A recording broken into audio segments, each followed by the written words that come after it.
Ես կարծում եմ այդ հարցը դեռ քննարկման պիտի ենթարկվի եւ հասկանանք թե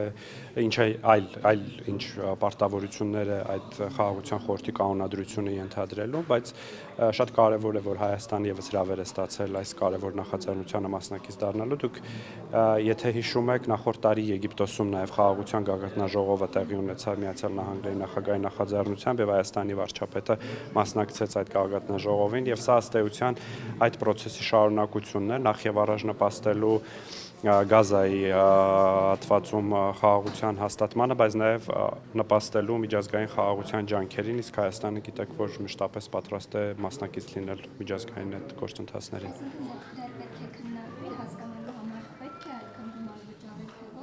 Ես ճիշտն ասած այդ պետք է նախ կանոնադրության տեքստը եւ մյուս փաստաթղթերին ծանոթանալ եւ հասկանալ թե ինչ պարտավորություններ է ենթադրում, որովհետեւ $1 միլիարդ մասին հայտարարությունը կարծես թե քաղաքական հայտարարություն է եղել եւ ինձ առնվազն հայտնի չէ թե դա ինչ գործընթացներ է իրենից ենթադրում եւ նաեւ պետք է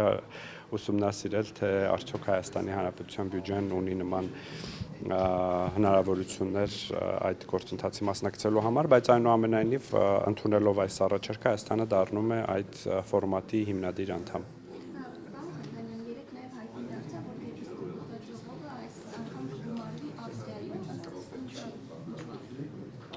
Ես կարծում եմ ձեր հարցը պետք է ուղղվի եկեղեցու այդ որոշումը կայացնողներին, Կտրիչ Ներսիսյանին եւ մյուս պաշտոնյաներին, որոնք պաշտոններ են զբաղեցնում եկեղեցում, բայց շատ տարակուսելի է, որ կրոնական կազմակերպությունը կամ ինստիտուտը, որի անունն է Հայաստանյաց առաքելական Սուրբ եկեղեցի, իր գլխավոր ժողովներից մեկը կազմակերպում է Հայաստանի Հանրապետությունից դուրս եւ սա է նաեւ փաստ եւ փաստարկ այն բնման, որ այդ մարդիկ, որոնք այս որոշումները կայացնում են, իրենց դուրս են դնում Հայաստանի Հանրապետությունից եւ ըստ էության իրենց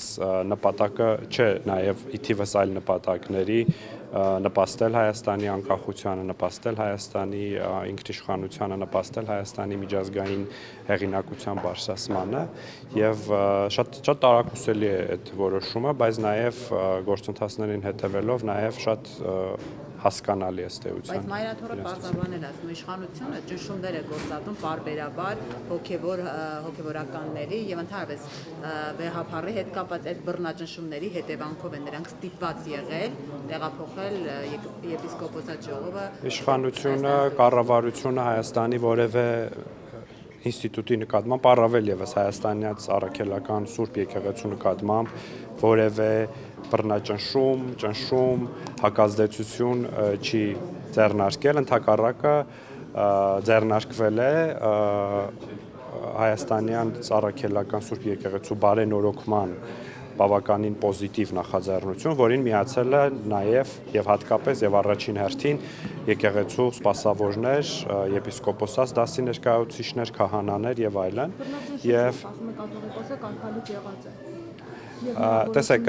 եթե դուք նկատի ունեք Կտրիչ Ներսիսյանին, ապա Կտրիչ Ներսիսյանը իբնե չէր կարող լինել Հայաստանյաց առաքելական Սուրբ եկեղեցու առաջնորդ եւ կաթողիկոս, որովհետեւ ըստ էության խախտել է կուսակրոնության ուխտը եւ ըստ էության խախտել կանոնագիր հայոցը եւ սա այս ամբողջ խոսակցությունը դրա արձագանքն է նաեւ այսինքն Երևան եկավ մեկ այլ հանգամանք, որ Կտրիչ Ներսիսյանի եղբայրը հանդիսանում է KGB-ի գործակալ, ինչը կամ եղել է կամ կա, չգիտեմ, ինչը ըստ էության նաեւ սպառնալիք է, մեկ այլ տեսակի սպառնալիք է արդեն Հայաստանի Հանրապետության նկատմամբ։ Ինչ վերաբերում է ձեր նշած եպիսկոպոսներին, դուք տեսել եք այն հայտարարությունը եւ ընթերցել եք այն հայտարարությունը, որոնք նրանք տարածել են Նիկոլ Փաշինյանի հետ, եւ այդ հայտարարության մեջ բոլորը ընդունում են իրենց մեղսավոր լինելու հանգամանքը եւ իրենք եւս պատրաստ են բարենորոգման այս գործընթացում ուրեմն բարենորոգվել կամ մաս դառնալ այն process-ին, որը կբերի եկեղեցու ավելի լավացմանը։ Դուք եք 21 թվականին ձեր ծրագիրն եք խախտել, չեք կատարել խոստումներ հանրության տված, դուք ինչու եք մնացել։ 2021 թվականին քաղաքացիական պայմանագիր կուսակցությունը հանրությունից հայցել է մանդատ, որպեսզի որ Հայաստանին բերի խաղաղություն եւ տարածաշրջանին եւ այդ մանդատը ըստ էության այսօր մենք կարող ենք փաստեր, որ լիակատար կատարել ենք, իսկ ինչ վերաբերում է կուսակցությունների եւ կառավարությունների խոստումները կատարելուն կամ չկատարելուն, դրա համար ժողովրդավարական համակարգերում կա շատ հստակ մեխանիզմ եւ դա ընտրություններն են եւ 2026 թվականի խորհրդարանական ընտրություններին Հայաստանի քաղաքացիները կտան այդ պատասխանը, արդյոք մենք կատարել ենք մեր խոստումները թե ոչ։ Պարոն Խանդանյան, ձեր ընդդիմադիր գործընկեր պարոն Արմեն Օստավյանը քիչ առաջ ջեփազրույցում անդրադառնալով թրիփի նախագծին վերագործման հրապարակված տեխնիկական տակնապարակին ասաց, որ այն իրավական դուրս չունեցող փաստաթղթեր ավելին դրանով ֆիքսված է, որ Հայաստանը ընդամենը 26% սուվերենություն ունի այդ գործընթացում եւ հավելեց նաեւ, որ եթե իրենք կան իշխանության, փաստաթղթի մի շարք խնդրահարույց դրույթներ վերաբանակցելու են։ Ասաց նաեւ, որ ըսկի չբանակցեին էլ այդ 26%-ը ստանալու են։ Վատ բանակցող եք։ Մեծ բանակցող վերլուծաբան եւ տեսաբան լինել պետք չէ պարզելու, որ այդ փաստաթուղթը իրավական ուժ չունի, որովհետեւ դա գրած է փաստաթղթի նախաբանում, որ փաստաթուղթը իրավական փաստաթուղթ չէ, դա հայտարարություն է արտգործնախարարի եւ պետքարտուղարի բանակցությունների հետևանքով, բայց դա շրջանակ է եւ դա քաղաքական հանձնառություն է, որին կհետևեն իրավական փաստաթղթերը, այն է պայմանագիրը Հայաստանի եւ Միացյալ Նահանգների միջև եւ TRIP զարգացման ընկերության կանոնադրային փաստաթղթերը։ Ինչ վերաբերում է 26% սուվերենության, իհարկե զավեշտալի է այս ձևակերպումը, օրինակ պարոն Ռուստամյանը չասեց, որ հեծում Հայաստանը քանի տոկոս սուվերենություն ուներ, Հարավկովկասյան երկաթուղիներ ընկերությունում քանի տոկոս սուվերենություն ուներ, մյուս Հայաստանի ուրեմն գազային համակարգի նկատմամբ քանի տոկոս սուվերենություն ունի։ Այս սրանք եւ չունենալով պետության մասնակցությունը այդ գործարքների մեջ, բայց այնուամենայնիվ ես չեմ պնդում, որ այս գործարքներում Հայաստանը չունի սուվերենություն, ընդհակառակը չունենալով որևէ տոկոս մասնաբաժին Հարավկովկասյան երկաթուղիներ ընկերությունում կամ նախկինում չունենալով հեծում որևէ տոկոս մասնակցություն, ես չեմ կարող պնդել, որ Հայաստանի սուվերենությունը խախտվում էր, ոչ, եւ այս նախագծով, TRIP-ի նախագծով առավել քան ակնհայտ է, որ Հայաստանը սուվերենության որևէ խախտում չի ունենալու, այլ փոխարենը Հայաստանը նաև ունենալու է որոշակի դիվիդենդներ, ունենալով որոշակի բաժնեմասեր ընկերության մեջ եւ նաև շրջանակը, որը հրապարակվել է, շատ հստակ եւ աներկբա կերպով ասում է, որ Հայաստանի սուվերենությունը այս նախագծի վերաբերյալ անքննարկելի է եւ բացարձակ։ Իսկ փաստաթուղթը հնարավոր է հետագայում վերաբանակցել, ինչպես պարոն Ռուստամյանն է ասում։ Ես դրա որոշ դրույթներ խնդրահարույց են իր ձևակերպման։ Թե սա փաստաթուղթը բանակցվել է եւ ես որևէ հիմք եւ պատճառ չեմ տեսնում այն վերաբանակցելու։ Ցանկացած բան հնարավոր է վերաբանակցել ըստ էության, բայց դրա համար պետք են հիմնավոր պատճառներ, ես դրա ընդհակառակը, այս փաստաթուղթը շատ լավն է ու պետք է դա շարունակել սրա վրա աշխատել։ Անխոչնդոտ անցման հետ կապված բազմիցս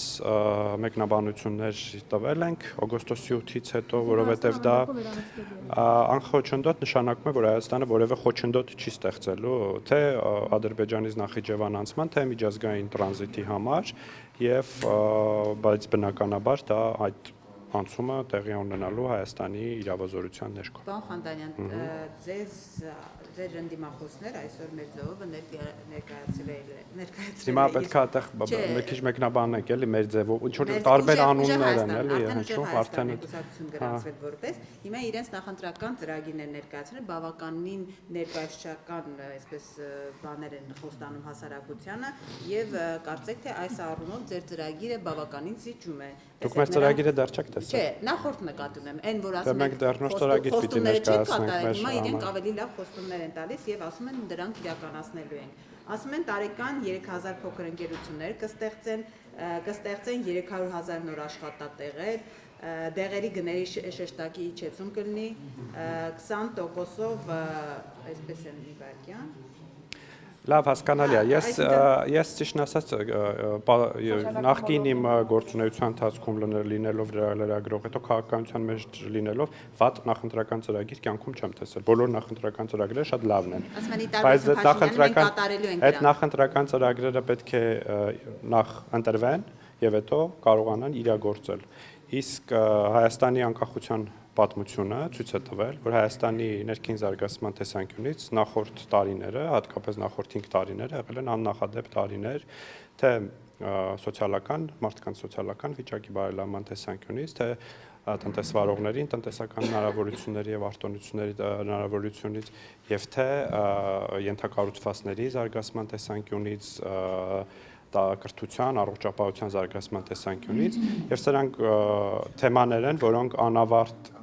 ավարտված չեն դեռ եւ դրանք պետք է շարունակենք եւ մենք պատրաստում ենք հաջորդ 5 տարիներին եւս քաղաքացիական ստանալու պարագայում շարունակել դրանք։ Իսկ թե ինչ շատ դպրոցներ պիտի կառուցենք 300, եթե չեմ սխալվում, բայց դրանք կեսն էլ չեք կառուցել։ Դրանց այդ դպրոցները կամ կառուցված են արդեն, կամ կառուցվում են, կամ նախագծման փուլում են, այսինքն բոլոր 300 դպրոցների պարագայում կա ավարտված կամ սկսված ընթացքի մեջ գտնվող process, բայց նաև քննադատում ասում են ինչպես կարելի է գյուղում դպրոց կառուցել, գյուղում պետքա զավոդ կառուցել, իսկ բայց զավոդ կառուցելու համար պետքա մի քիչ խելք ունենալ եւ խելք ունենալու համար պետքա լավ դպրոց ունենալ, իսկ լավ դպրոցը լավ պայմաններն են նաև, ինչը մենք անում ենք։ Շնորհակալ եմ։